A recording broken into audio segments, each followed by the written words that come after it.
हेची त्यांचे नित्य काम दावणे धर्म विहिताचे ज्याचे तया स्वहित जोडे ऐसे उघडे बोलती निस्सीम पांडुरंगी भक्ती उपजे विरक्ती भाविका ज्याचे तया स्वहित जोडे ऐसे उघडे बोलती निळा म्हणे ऐसी वाणी वदती पुराणी प्रतिपाद्य ज्याचे तया स्वहित जोडे ऐसे उघडे बोलती पांडुरंगा करू प्रथमा नमन पांडुरंगा करू प्रथमा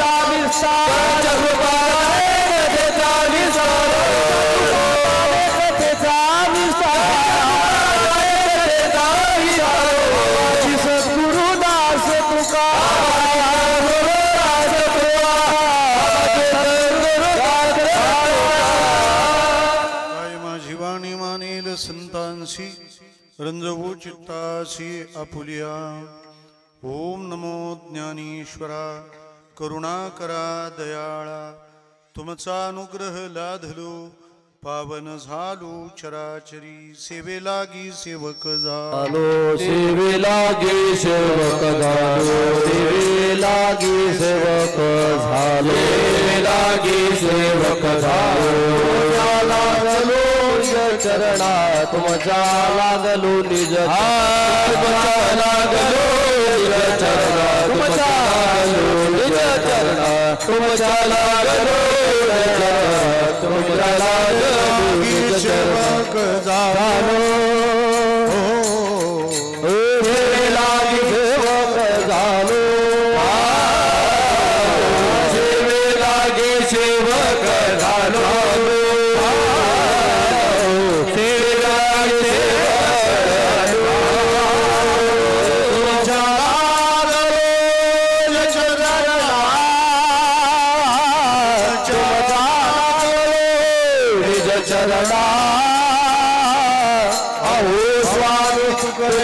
देवा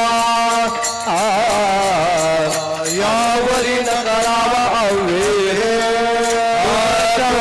लागलो तुम देवा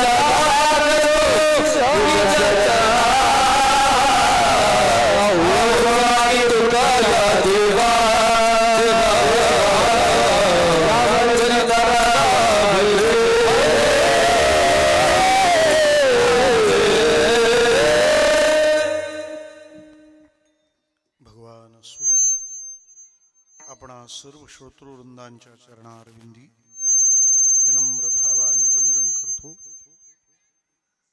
कीर्तन सेवेकरिता आपल्या पुढे सादर केलेला अभंग जगद्गुरु श्री संत तुकाराम महाराज यांचे एकनिष्ठ पट्ट शिष्य श्री संत निळोबाराय महाराज यांचा जगाच्या कल्याणाकरता त्याने ज्या संतांची शरणागती पत्करावी त्या संतांचं जगासाठीचं अनेकविध प्रकारचं जे कार्य आहे त्यातल्या संतांच्या वाणीद्वारा घडणाऱ्या कार्याचा उहापोह करणारा अभंग आहे। विठ्ठल तुम्ही डोंगरगावकरांनी या विठोबाचा बालाजी केला। विठ्ठला विठ्ठल विठ्ठल विठ्ठल विठ्ठल विठ्ठल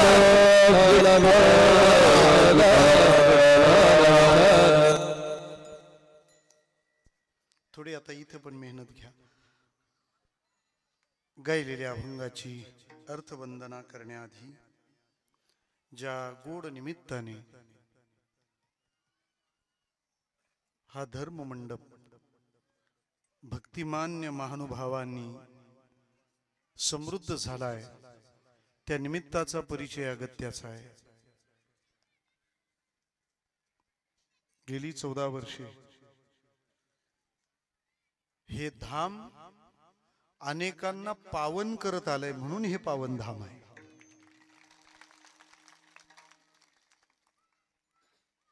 पावनधाम शब्दाचे दोन अर्थ होऊ शकतात. एक पावन असलेलं धाम आणि दुसरं पावन करणारं धाम. पावन असलेली धाम जगात फार असतील, परंतु पावन करणारी धाम मात्र फार थोडी आहेत. प्रत्येकाला चांगलं जीवन जगण्याची इच्छा असते. चांगलं जगण्याची इच्छा नसली तरी चांगलं व्हावं या भविष्याची स्वप्न तर सर्वांनाच पडतात. अहो, कोणत्याही प्रकारचं कर्म करणाऱ्या माणसाला परिणाम चांगला हवा असतो. घोटाळे करणाऱ्यांना सुद्धा सापडू नये अशी आशा असते. म्हणजे शेवट सगळ्यांनाच चांगला हवाय. त्याला फिल्म इंडस्ट्रीत एक शब्द आहे, हॅपी एंडिंग. गोड व्हावं सगळं शेवटी अशी अपेक्षा असते. पण मग जो चांगलं करू लागलाय त्याचं चांगलं होणं यात असंभाव्य असं काही नाहीये. ज्याने चांगलं करायला घेतलं त्याचं चांगलं होणार आहे. पण ज्याला आता वाटतं की चांगलं पुढं झालं पाहिजे, पण हे समजण्याच्या आज ज्याच्याकडून बिघाड झालाय त्याची व्यवस्था काय? ज्याने आधी वाईट केलं त्याला आताही वाईटच करायचं आहे, त्याच्याबद्दल चर्चा करण्याचं काही कारणच नाही. पण आता इथून पुढे चांगलं व्हावं हे त्याला वाटलंय ज्याच्याकडून मागं चूक झालंय.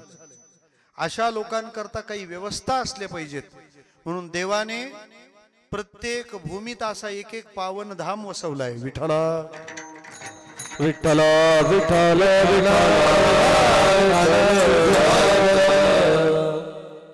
मला वाटतं चांगलं व्हावंसं वाटतं, चांगलं करतायत. ग्रंथ त्यांच्यासाठी नसावेत. जे वाईट करतायत आणि त्यांना वाईटच करायचे त्यांच्यासाठी तरी ग्रंथाचं काय काम आहे? ग्रंथांवर जबाबदारी त्या लोकांची आहे ज्यांच्याकडून माग काहीतरी चुकलंय आणि त्यांना पुढे चुकायचं नाहीये. त्यात दोन जबाबदारी असतात. मी माग चुकलोय, मला पुढे चुकायचं नाही. मग पुढे जर चूक करायचं नसेल तर बरोबर काय हे सांगणारा कोणतरी पाहिजे. आणि दुसरी गोष्ट, इथून पुढे बरोबर काय करायचं ते मला कळलं, मी करू लागलो. पण जे मागचं चुकलंय त्याला संपवण्याची ताकद असणारा कोणतरी पाहिजे. विठ्ठला विठ्ठल विठ्ठल विठ्ठल. मला वाटतं एखादा साधन मार्ग सापडला तर इथून बरोबर पुढचं काय ते कळेल. पण ते साधन सांगणारा साधू जीवनात यावा लागतो. कारण बॅकलॉग भरायला कोण आहे? मग ते सगळं बाजूला करणारं कुणीतरी लागतं. मग भगवान गोपाल कृष्णासारखे कुणीतरी येतात. अपिचेत सुदुराचारू भजते माम अनन्य भाग साधुरेव समंतव्यो सम्यक व्यवसितो ईस. मग ज्ञानोबारायांसारखे आम्हाला आधार देतात. तो आधी जरी दुराचारी तरी सर्वोत्तमुची अवधारी. जैसा बुडाला महापुरी नमरत निघाला. जो बुडाला असं कळलं होतं, लोकांनी डिक्लेअर केलं होतं, आणि त्यानंतरही तो त्यातून बाहेर येतो. असं कोणीतरी येऊ शकतं, असं कोणीतरी आणणार, पेकाटाला धरणार, कासेला लावणार कुणीतरी हवंय. आणि अशी व्यवस्था म्हणजे संत आहे. विश्वामित्रांनी दशरथाकडून राम मागून नेला. मागून फक्त रामच नेला होता, लक्ष्मण त्याच्यावर फ्रीच होता. कारण राम मागितल्यावर लक्ष्मण मागायची गरज नसते. मागणीचा कुठे विस्तार आणि संकोच करावा हे महाराज लोकांना कळतं. विठ्ठला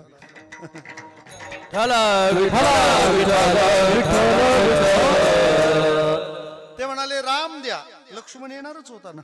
सावलीचं तिकीट काढायचं नसतं. लक्ष्मण ही रामाची सावली आहे, छाया आहे. आणि रामप्रभूंना घेऊन निघाले.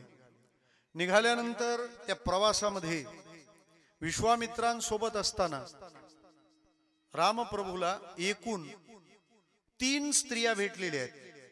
विश्वामित्रांच्या सोबत प्रवास करताना 3 स्त्रियांची चरित्र आहेत. जाताना मार्गामध्ये पहिल्यांदा त्राटिका भेटली, त्याच्यानंतर अहिल्या भेटली आणि मग जानकी भेटली. या तिघांच्या बाबतीत 3 प्रकारचे व्यवहार विश्वामित्रांच्या सांगण्यावरून रामाने केलेत. त्राटिकेचा संहार, अहिल्येचा उद्धार आणि जानकीचा स्वीकार. विठ्ठला विठ्ठला विठ्ठला विठ्ठला विठ्ठला. मला वाटतं पहिलं आणि शेवटचं कर्म हा पराक्रमाचा परिणाम आहे. आपण ध्यानात घ्या. 3 जणी भेटल्या, कोण लक्षात आलं ना आपल्या? पहिली त्राटिका, दुसरी अहिल्या आणि तिसरी जानकी. पावन धामातले पावन श्रोते आहेत ते. त्राटिकेला मारणं, जानकीला स्वीकारणं हे बाहुत बळ असल्याने होणार होतं, पण अहिल्येचा उद्धार ही हृदयाची विशालता आहे. विठ्ठला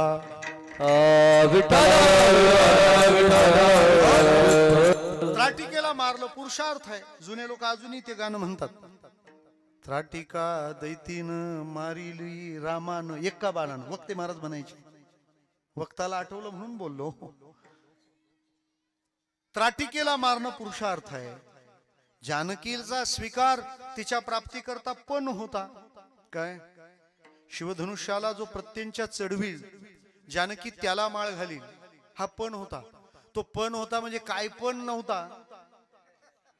त्याचं कारण ते शिवधनुष्य इतकं जड होतं की कोणालाही उचललं जाऊ शकत नव्हतं.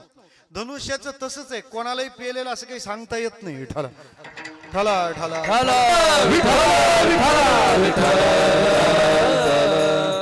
फार अवघड. तो का कॅमेरा आहे का? विठ्ठला ठाला विठ्ठला विठ्ठला. धनुष्य पेलणं फार कठीण. मग ते धनुष्य इतकं जड होतं, ग्रंथ म्हणतात त्याला एका जागेवरून दुसऱ्या जागी न्यायला 900 रेडे जुंपावे लागायचे, तेव्हा ते धनुष्य जागचं हलायचं. कितीतरी दिवस कचरा पडलेला राहायचा त्याच्या अवतीभोवती. एक दिवस पाहिलं तर ते धनुष्य स्वच्छ दिसला त्याचा परिसर. जनकाने तपासणी मोहीम लावली, सीसीटीव्हीचे फुटेज चेक केले. धनुष्याच्या आजूबाजूला कचरा गेला कुठं? फुटेज मध्ये सापडलं काय?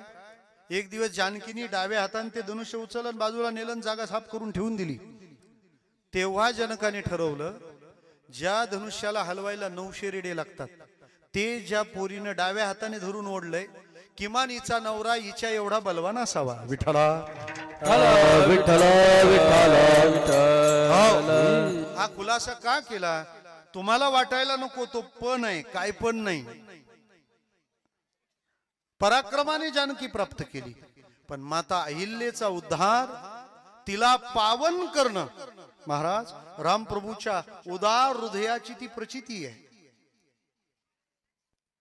जगभराला रामकथेच्या प्रेमात पाडणारे विद्यमान थोर वक्ता पूज्य मोरारी बापूंनी एकदा असं भाष्य केलं या विषयावर की जर रामाने अहिल्येचा उद्धार केला नसता तर मी रामाची कथा सांगितलीच नसती. विठ्ठला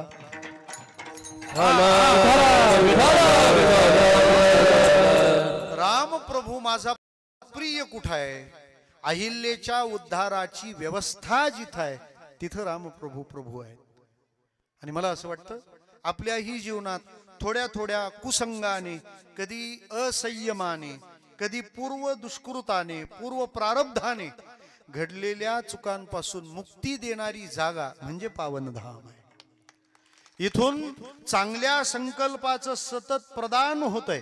चांगले संकल्प प्रदान केले जातात आणि मागे घडलेल्या दोषाची होळी करण्याची ताकद या भूमीमध्ये आहे.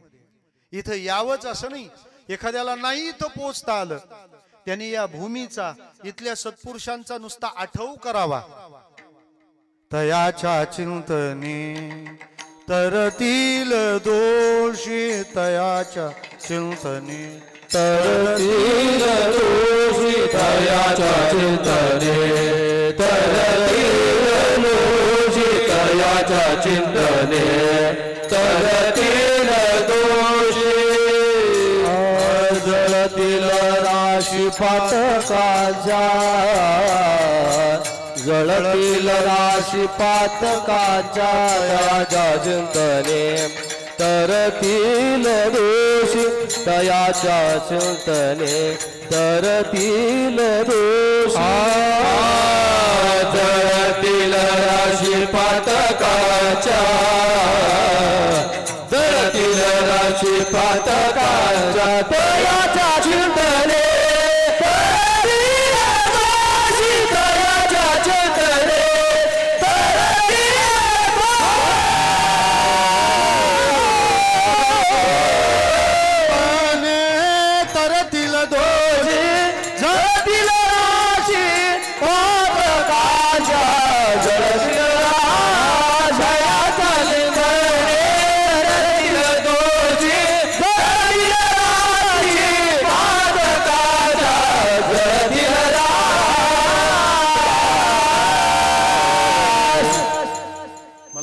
माझा वेळ वाचवताय, पण मला पण सर्व्हिस पाहिजे. तयाच्या चिंतने मराठवाड्यात आल्यावर हाच आनंद आहे विठ्ठला. खाला तयाच्या चिंतने दोषी तरतील आणि पापाच्या राशी जळतील, ती माणसं पावन होतील. महाराज, अशा या पावन धामाला हे पावनपणाचं सामर्थ्य ज्यांच्या योगानं आलं ते आपल्या सर्वांचं श्रद्धास्थान, आपले मार्गदर्शक सद्गुरु वैकुंठवासी कृष्णाजी बाबा व्यवहारे, ज्यांनी आपल्या व्यवहाराने सगळ्या भाविकांचा व्यवहार सुंदर केला. सुखाचे व्यवहारी सुखलाभ झाला, हे आडनाव फार सार्थ आहे महाराज. स्वामी रामसुखदास महाराजांचं एक वाक्य आहे, ते म्हणायचे, आप आपका परिचय मत दो, आपका व्यवहार ही आपका परिचय है. विठ्ठला तुमचा व्यवहार हाच तुमचा परिचय आहे. एखादा माणूस मोठ्या कुळातला आहे, सांगायची गरज नाही ज्ञानोबा आहे म्हणतात. एखादी जमीन फार सुपीक आहे, बोर्ड लावायची गरज नाही आमची जमीन सुपीक आहे. का भूमीचे मार्दव सांगे कुंभाची लवलव, नाना आचार गौरव सुकुली नांचे. हा माणूस पहिल्यांदाच कीर्तन ऐकतोय, लगेच कळतं विठ्ठला.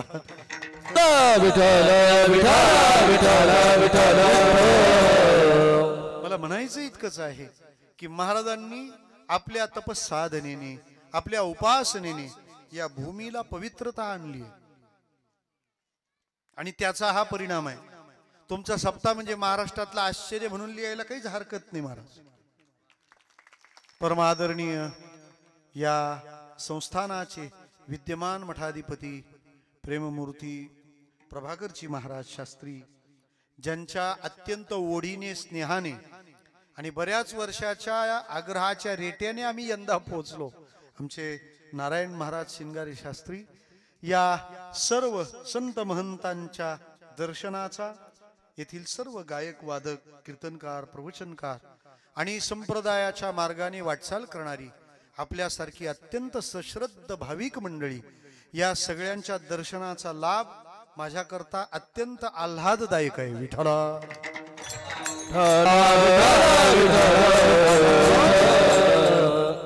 तुमचा सप्ताह म्हणजे आश्चर्य, याच्यासाठी मी म्हटलं लोकांना 9 ते 11ला माणसं मिळेना,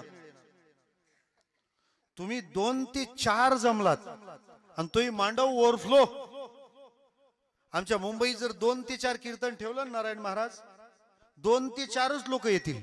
विठ्ठला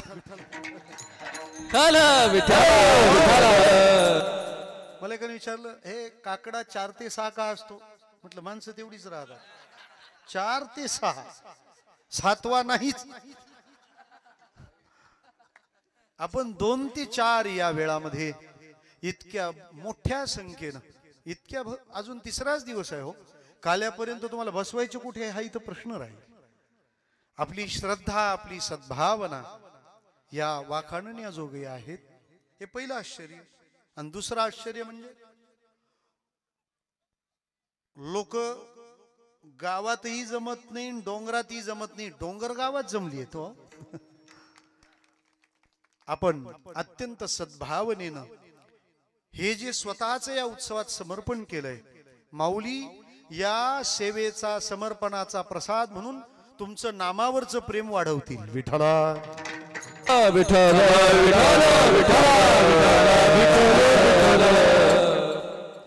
एखाद्या आश्रमाने किती बहुआयामी असलं पाहिजे त्याचं आदर्श उदाहरण बघायला महाराष्ट्रातल्या कोणत्याही संशोधकाला डोंगरगावला यावं लागेल. आश्रम घेण्याकरता नाही तर आश्रम फक्त देण्यासाठीच आहे आणि द्यायला लोक भिन्न भिन्न बाबी देतील, परंतु आपल्याकडून पारायण करून घेणं, आपल्याकडून नामजप करून घेणं, आपल्याकडून उत्सवी सेवा करून घेणं, कोण दाता याहून कोण दाता याहून कोण दाता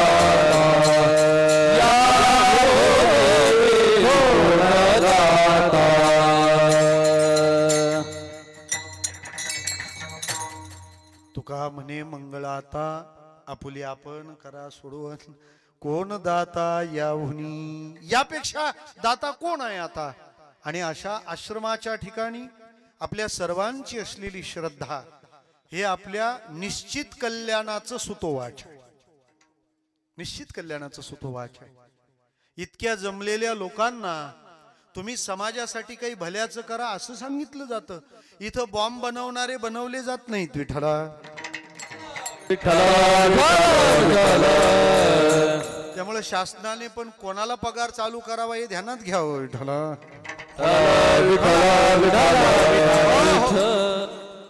आपण हा उत्सव करत आहात. माऊलींच्या समाधी सोहळ्यापासून आरंभ झालेला आणि पुढे मार्गशीर्षामध्ये संतांकडून देवाकडे जाणारा हा उत्सव आहे. कार्तिक कृष्ण त्रयोदशी ज्ञानोबारायांचा समाधी सोहळा आहे आणि मार्गशीर्ष पांडुरंगाची विभूती आहे. अशा सुंदर संगमावर चाललेल्या उत्सवातली ही आजची कीर्तन सेवा आहे. अभंग श्री संत निळोबाराय यांचा आहे. या अभंगातून निळोबाराय तुमचं माझं ज्यांच्यावर प्रेम जडलं पाहिजे, ज्यांच्यावर श्रद्धा बसली पाहिजे, ती श्रद्धा बसण्यासाठी असं काय आम्हाला त्यांचं माहीत व्हावं की जेणेकरून आमची ओढ त्यांच्याविषयी वाढेल, निर्माण होईल. त्या संतांच्या उपकारांच्या अनेक आयामातला त्यांच्या वाणीचा उपकार करणारा सांगणारा हा अभंग आहे. विठ्ठला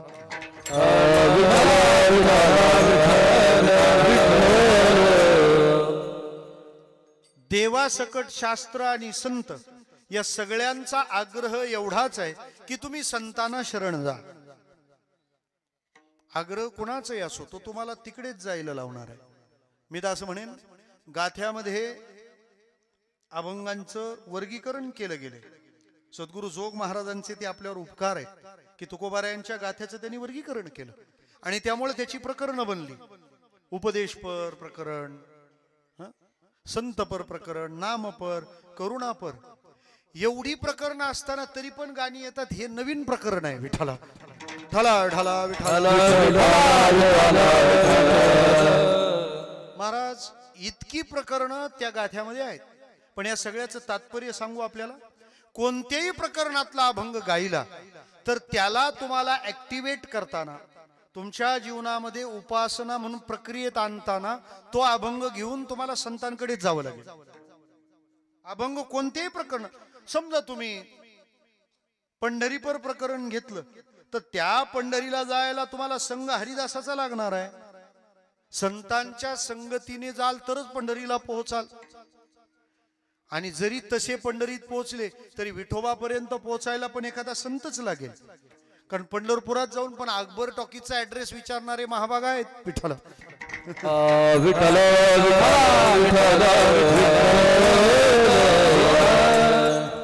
त्या संतांविषयी आपल्या अंतःकरणामध्ये श्रद्धा निर्माण झाली पाहिजे. त्यामुळे त्या संतांची ती वचनं त्या दिशेने वाटचाल करतायत, प्रवास करतायत. पुराण काळातल्या सगळ्या घटना सुद्धा पहा. पण महाराज म्हणतात संतासी क्षोभवी कोण्याही प्रकारे त्याचे बरे नोहे तिही लोकी. साधूला त्रास देणारा किंवा साधूचा त्रास दुर्लक्षित ठेवणारा त्याचं तिन्ही लोकात कधीच बरं होणार नाही.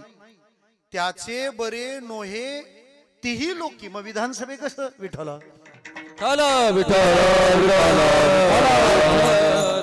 जगातले सगळे नियम जिथं वाकवले जातात ती जागा म्हणजे संत.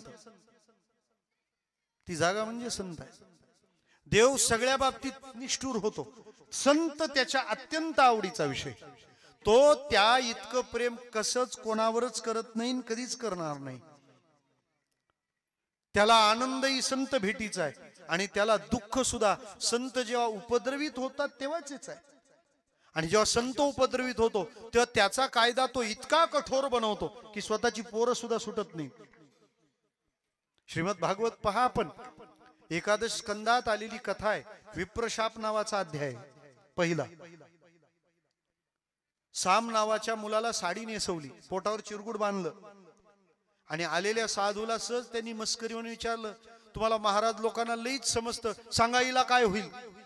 ते साधू म्हणाले, अरे कृष्णाची पोर आहात ना तुम्ही, आणि असा व्यवहार, तुमचा बाप कसा आणि तुम्ही कसे, तुमच्यात असा बिघाड झालाच कसा.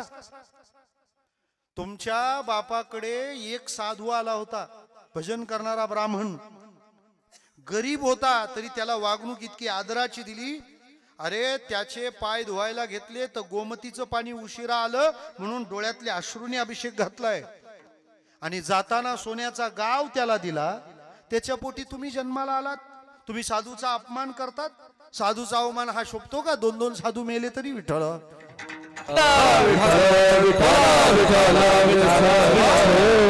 त्या साधूनी शाप दिला, तुमचं नामो निशान मिटेल. आणि खरंच आहे, नाम निशान दोन्ही गेलं विठ्ठल. काहीच राहणार नाही, काहीच राहिलं नाही महाराज. म्हणजे कृष्णाच्या पोरांचं म्हणतो मी, काहीच राहिलं नाही. द्वारका संपली, यादवी माजली, सगळे संपले. आणि कोणाला काही दया येत असेल तर असंही वाईट वाटून घेऊ नका. झालं ते तरी कुठं चुकीचं, देवाला वाटलं म्हणजे ते योग्यच आहे ना. कारण उरलेलेच यादव राम मंदिर बांधू देत नव्हते विठ्ठल.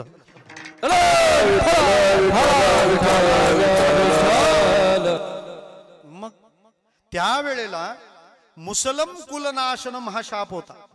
मुसळ कुळाचा नाश करी, सगळे यादव संपतील.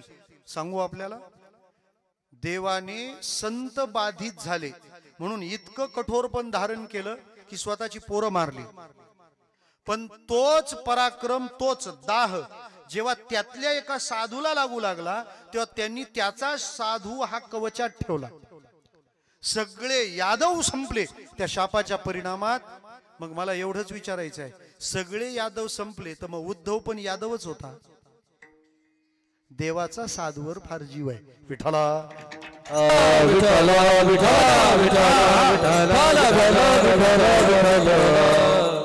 देव जिथं पार्शॅलिटी करतो ती जागा म्हणजे संत, त्याला फारच आवडतात. म्हणजे सांगतो ना तुम्हाला, सगळं जग बनवलंय कोणी? भगवंताने. सृष्टी त्याचं प्रॉडक्ट आहे ना, तो त्याचा प्रोड्युसर आहे, तो त्याचा क्रिएटर आहे, तो त्याचा निर्माता आहे. मग सगळं जग जर त्याने बनवलंय, सगळं जग जर त्याचं आहे, तर हँडलिंग प्रोसेस करताना मात्र तो पार्शॅलिटी करतो. आपुल्या पाळीसी भक्तजना, आपुल्या पाळीसी भक्तजना, आपुल्या पाळीसी भक्तजना. तो सांभाळतो सगळ्यांना नाही, पाळतो कोणाला? फक्त आपल्या. हा कोणाचा नियम आहे? देवाचा नियम आहे. जग सगळं त्यांनी बनवलं, पण जीव लावणार सांभाळणार कोणाला? फक्त देवाला. जे देवाला कळतं ते सरकारला पण कळलं पाहिजे. त्याने नियम बदलणं फार गरजेचं आहे दादा महाराज. सबका साथ सबका विकास नसतो, जिनका साथ उनकाच विकास. विठ्ठल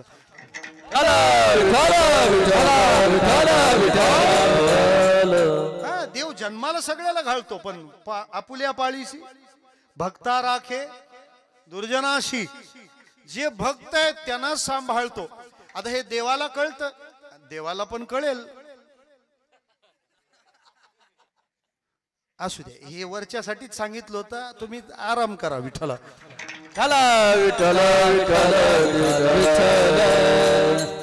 देवा कसं होणार.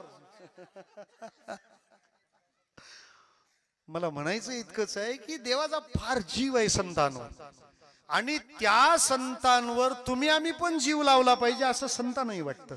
का?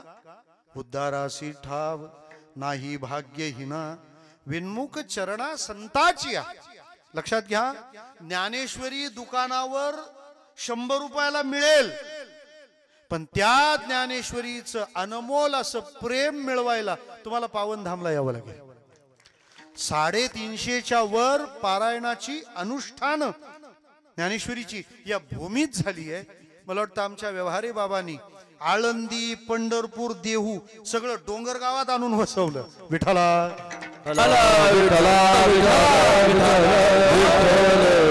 लक्षात घ्या, आश्रमाला मार्बल लादी आहे का ढौलपुरी यावरून आश्रम मोठा नसतो. आश्रम मोठा असतो तिथली उपासना. उपासना पाहिजे. मार्बल मोठी, उपासनेचा तपासना.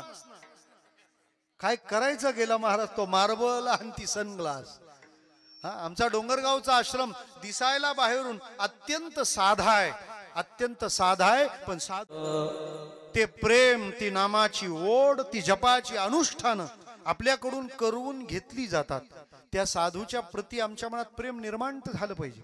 आणि सामान्य लोकांचा एक विचार असतो, त्याला काही हवंय ना तर तो तिथं त्या स्वार्थ भावनेचं दर्शन झाल्यावर प्रेरित होतो. मला काहीतरी मिळणार आहे, मला काहीतरी मिळणार आहे या भावनेने येतो. कीर्तनाला लोक कोणती भावना नसली तरी येतात. त्याचं कारण असं आहे, कीर्तन समजण्याचं असलं तर ऐकण्याचं सुख असतं, आणि गेलं डोक्यावरून तर झोप चांगली होते, तोटा कुठंच नाही. कीर्तन समजण्यासारखं असलं तर ऐकण्याचं सुख असतं, आणि जर गेलंच फार वरून तर ड्रोन सारखं. ड्रोन वरून केला की दोन्ही बाजूचे फायदे आहेत. एक तर वरून गेल्यावर शूटिंग होतं, आणि वर थांबला तर हवा गार लागते. दुसरा काय फायदा होणार आहे. विठ्ठला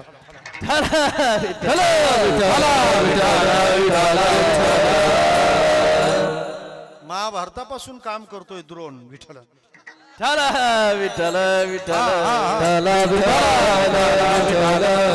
आता त्याचंही कारण असावं, भजनातले भीष्म इथं असतील तर द्रोण तिथं पाहिजे. विठ्ठला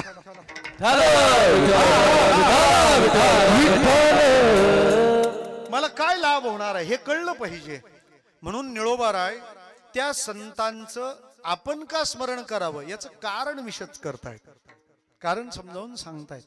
का आम्ही संतांना वंदन केलं पाहिजे, का प्रणाम केला पाहिजे. आणि माझं स्पष्ट मत आहे, संतांना पाया का पडलं पाहिजे हे आधी सांगावं, पाया पड हे नंतर सांगावं. एखाद्या घरी आम्ही जर गेलो ना तर त्या घरी त्या घरचा प्रमुख त्या पोरांना सांगतो, पाया पडा रे. आता तूच नाही पडत तर ते कसे काय सांगून, ऐक ना, तू सुरुवात कर ना. मुलं हे उच्चारणाचे नाही आचरणाचे अनुयायी असतात. मुलांना सांगायचं नसतं कीर्तनाला जा, तुम्ही कीर्तनाला गेलात की तुमचं पोट धरून ते येणारच आहे ना. आणि मला असं वाटतं मुलांना उपदेश करणं बंद केलं पाहिजे, ते तुम्हाला फॉलो करतात. आपण मुलांना सांगतो सकाळी कोणाच्याही संगतीत जाऊ नये, संध्याकाळी तू कोणाबरोबर असतोस रे. विठ्ठल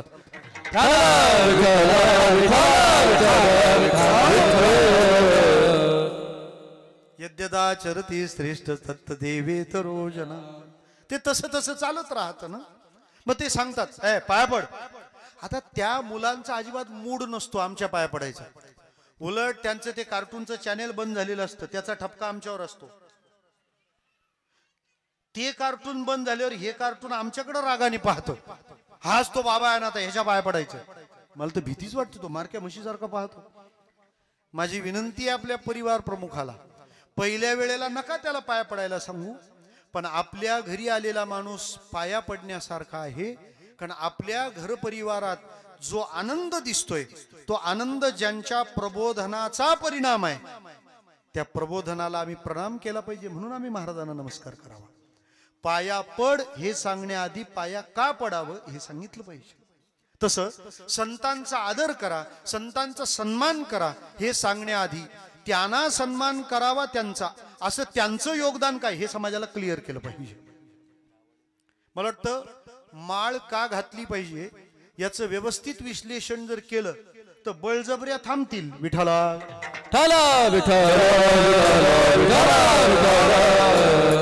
बळजबरीला काही अर्थ नसतो. 1 डिसेंबरला घातली का 31ला काढली. आपला संप्रदायातला प्रवेश प्रामाणिक असला पाहिजे. काही तर फक्त जनगणनेपुरतेच माळ करीत, असं वाटतं डिलीट बटन पाहिजे होतं संप्रदायाला. फॉर्मॅट समजून घेतलं पाहिजे. निळोबाराय म्हणतात त्या संतांच्या प्रती आपण कृतज्ञ असलो पाहिजे ज्यांचं जीवनच आपल्या करता आहे, ज्यांचा जन्मच आपल्या करता आहे, जे आले त्या विश्वाच्या कल्याण नावाच्या एका हेतुपोटीच जगाच्या संताच्या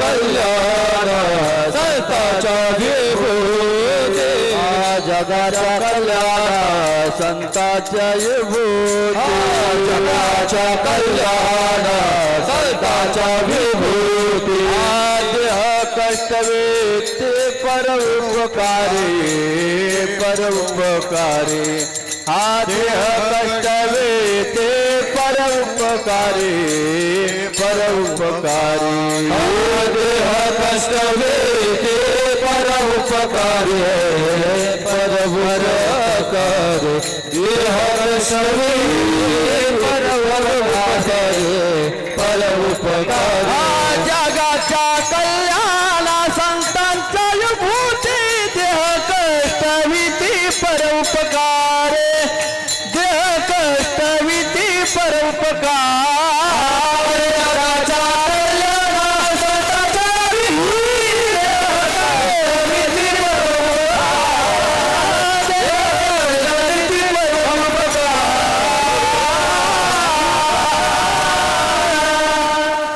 गोड गायलं तुम्ही. ते त्यांच्यासाठी जगतच नाहीयेत. त्यांचा प्रत्येक व्यवहार जगाला डोळ्यासमोर ठेवू नये. त्यामुळे त्यांची आपल्या बाबतीतली भूमिका 3 प्रकारची आहे. ते कायिक आपल्यासाठी आहेत, ते मानसिक आपल्यासाठी आहेत आणि ते वाचिक पण आपल्यासाठी आहेत. त्यांचं शरीर त्यांच्यासाठी नाही. देह कष्टविती परोपकारे परोपकारे देह कष्टविती केवळ आमच्या करता. त्यांच्या देहाचा दुसरा लाभ त्यांना तरी काय. श्रीमद भागवतामध्ये कथा आलेली आहे. ज्या वेळेला इंद्राच्या दरबारात देवगुरु बृहस्पती आले आणि बृहस्पती आल्यानंतर तो इंद्र काही उठला नाही. आपले गुरु आले आणि तरी आपण आसनावर बसून राहणं चूक आहे. जरी आपण पंगत दिली असली म्हणून काय. विठ्ठला आणि खर तर आपण पंगत दिली असं म्हणू नये. देवाने आपली पंगत घेतली असं म्हणावं. कारण तो कोणालाही जेवायला घालू शकतो आणि कोणाकडूनही घालू शकतो. उलट देवाने माझा स्वीकार केला हे माझं भाग्य आहे. त्यामुळं तुम्हाला वाटलं म्हणजे तुम्हाला देता येतं असं नाही. देवाने घेतलं तरच तुम्हाला देता येतं, नाही तर तुम्ही देऊ शकत नाही. तुम्ही पैसे साचवून ठेवाल पण तुम्ही वर्गणी देणार नाही का. देव म्हणतो यांचा हिशेब इथंच संपवायचा आहे. कारण जे वर्गणीत आहेत त्यांचं वर्गणीत आहे. खाली गणित सुटलंच नाही अजून. वर्गणीत वर्गणीत विठ्ठला विठ्ठला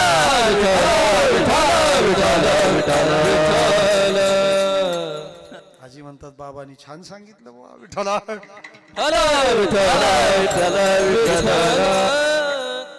आणि दान धर्म करायला इतक्या उपक्रमाशिवाय दुसरी जागा तरी कोणती आहे आम्हाला. ते काय उठले नाही. बृहस्पती म्हणाले हे अनुदान घेतल्याचे परिणाम चला जाऊ द्या. ते गेले निघून. जसं गुरुबळ कमी झालं तेव्हा इंद्राला चिंता. इंद्र म्हणतो गुरुबळ नाही म्हणजे मोठा पाठिंबा निघाला, आता काय करावं. मग त्याने त्वष्ट्याचा मुलगा त्या विश्वरूपाला गुरुपदी नेमलं. ते म्हणतात काळजीच नसावी. आता त्या विश्वरूपाची आई तिचं नाव रचना, ती राक्षसांची बहीण होती. आता हा विश्वरूप काय करायचा, देवांसाठी यज्ञ करायला घ्यायचा आणि थोडा वाटा मामा लोकांना पाठवायचा. म्हणजे गाडीत त्यांच्या बसायचा प्रचार ह्यांचा. विठ्ठल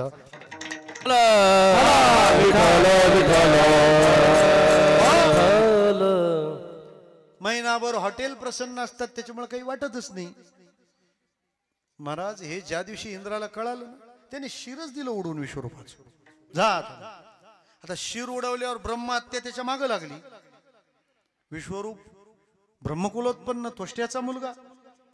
मग आता त्या ब्रह्महत्येतून सोडवायला 4 जण पुढे सरसावले. पृथ्वी, पाणी, झाड आणि स्त्री 4 जणांनी इंद्राला मोकळं केलं होतं. त्या ब्रह्महत्येचे 4 वाटे चौघांनी उचलले आणि त्याच्या बदल्या 4 वरदानं यांनी त्यांना दिली. पहिला वाटा उचलला पृथ्वी. पृथ्वीच्या अंगावर जे उखर दिसतं, दलदलीचा प्रदेश, ती ब्रह्महत्या आहे, त्याच्यात काहीच होत नाही. आणि त्याच्या बदल्यात देवानं, इंद्रानं तिला वरदान दिलं, तुझ्या अंगावरचा खड्डा आपोआप भरून येईल. म्हणून दरवर्षी ग्रामपंचायतीला तलाव उकरायचं टेंडर काढावं लागतं. हा इंद्रानं दिलेल्या वरदानाचा परिणाम आहे. म्हणजे वर दिला पृथ्वीला आणि फायदा ग्रामपंचायतीला. विठ्ठला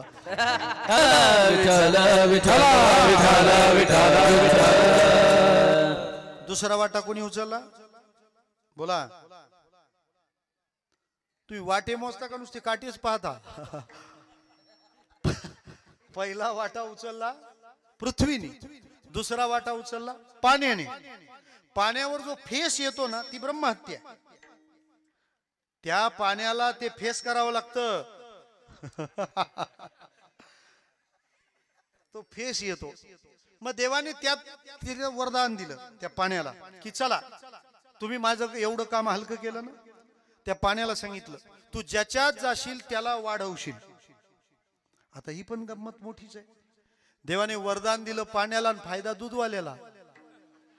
कारण जे पाण्यात जाईल ते वाढल. विठ्ठला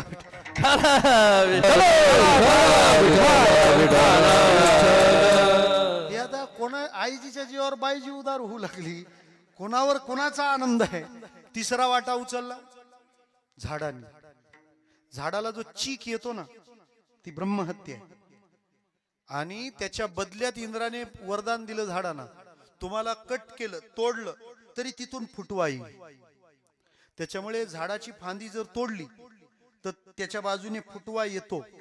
हा प्रयोग झाडांवरच करावा, बोटांवर नाही. कारण तशी फॅसिलिटी असती तर पहिलं शाहिस्ते खानाने ऍप्लिकेशन केलं असतं. विठ्ठला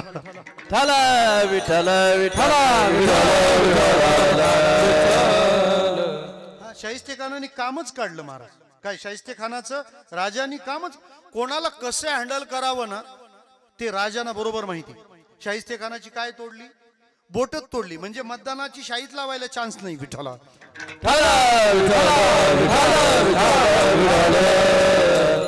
हे स्वर्गीय बाळासाहेब ठाकरेंचं पण तेच म्हणणं होतं. विठ्ठला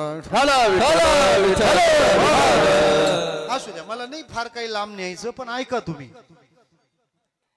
झाडाला वरदान काय दिलं? तुला फुटवा निघेल, फुटवा. त्याचा परिणाम आपण पाहतो. चौथा वाटा उचलला स्त्रियांनी. मासिक रजोदर्शन ही ब्रह्महत्या आहे. आणि त्याच्या बदल्यात फक्त स्त्रियांनाच असं वरदान आहे, त्या सगर्भ असतानाही भोगक्षम राहतील. एवढ्याने इंद्र सुटला, पण त्वष्ट्या पण सुटला. तो माझ्या पोराला फसवून नेऊन मारला, आता पाहतोच याला.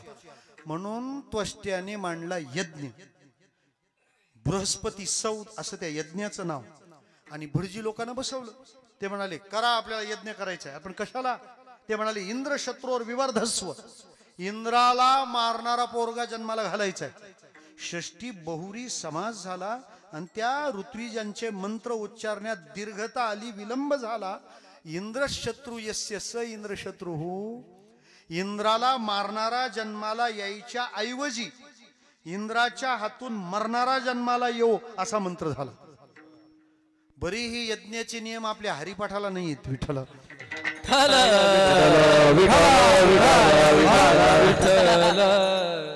नाही तर शमदमा वैरीचं काय करता. मला मुंबईत एक जण म्हणाला, महाराज हे दर्शन म्हात्रे श्रावण म्हात्रे कुठं राहतात? म्हटलं डोंबिवलीत. तर काय करू? फळीवर वंदना, खाली उतरव, वंदना पडेल तिथून. अरे ते फणीवर बंधन आहे. आता जे जुने कानपाठी लोक आहेत चालू दे त्यांचं, पण नव्या वर्गाने तरी व्यवस्थित वाचूनच म्हटलं पाहिजे ना. आमच्या दिंडीत एक जण होता, आवाज छान, रांगडा म्हणायचा, पण शब्दांचा इतका गोळ. माझा रंग तुझे गोणी. म्हटलं भरल्या तर उचल. विठ्ठला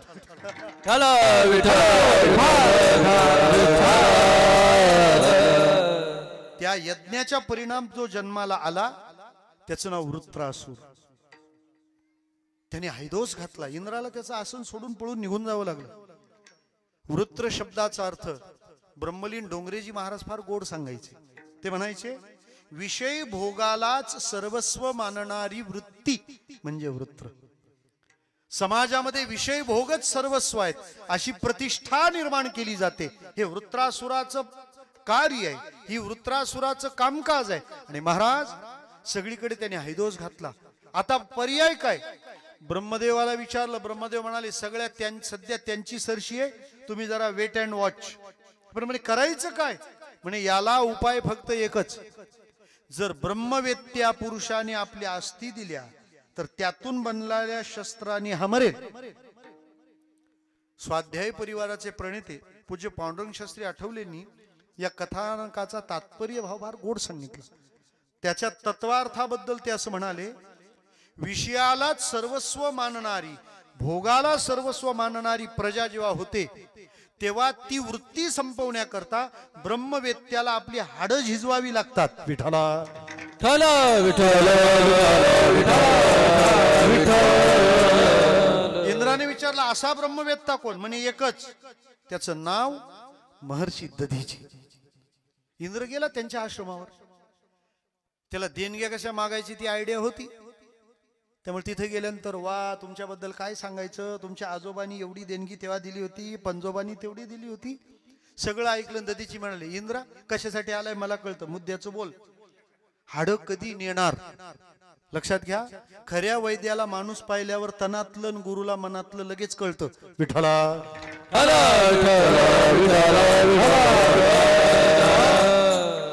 साधूला काय कळतं असं वाटत असेल तर मला वाटतं साधूला सगळं कळतं, फक्त साधूला सगळं कळतं एवढंच आपल्याला कळत नाही. विठ्ठला